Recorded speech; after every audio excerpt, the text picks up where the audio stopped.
তো সকাল বন্ধু চলে এসেছি নতুন একটি রেসিপি নিয়ে। তাহলে চলো দেখা যাক আজ তোমাদের সাথে কি শেয়ার করব। আজ করব কালাইয়ের ডাল। দেখো ডালটা আগে প্রথমেই ভেজে নিতে হবে। এই শীতের সময় কালাইয়ের ডাল ফুলকপি মূলো আর লাউ দিয়ে প্রচুর টেস্ট, জানো তো বন্ধুরা। গরম ভাতে ভালো করে ভেজে নেব। ভেজে নিয়ে আমি না মিক্সচারে একটু গুঁড়ো করে নিই, কারণ সেদ্ধ হতে প্রচুর টাইম লাগে। তাই আমি একটু মিক্সচারে পেস্ট করে নিয়েছি, তাহলে যেন তো খুব তাড়াতাড়ি হয়ে যায়। গরম জলটা ভালো করে ফুটিয়ে নিতে হবে। আর এপাশে কাঁচা লঙ্কা পেস্ট করে নেব, জানো। সেন্ট আর ঝালের জন্য আমি বোম্বাই লঙ্কা দিয়ে দিলাম ছোট ছোট দুটো, তাহলে একটু ঘিয়েরও গন্ধ বেরোবে, খেতেও বড় টেস্ট হবে। জলটা যেই টকবক করে ফুটছে ডালগুলো আমি দিয়ে দিলাম। খুব তাড়াতাড়ি হয় বন্ধুরা, জানো তো এইভাবে রান্না করলে।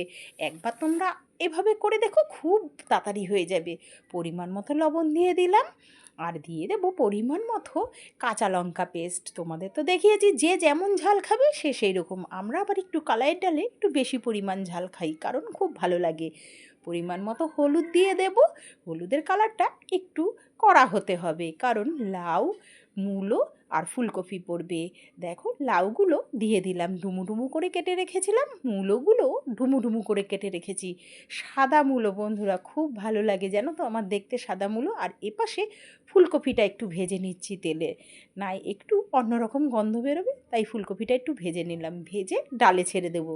এপাশে ডালটা তো ভালো করে টকবক টকবক করে ফুটছে, দেখো কি ভালো লাগছে দেখতে।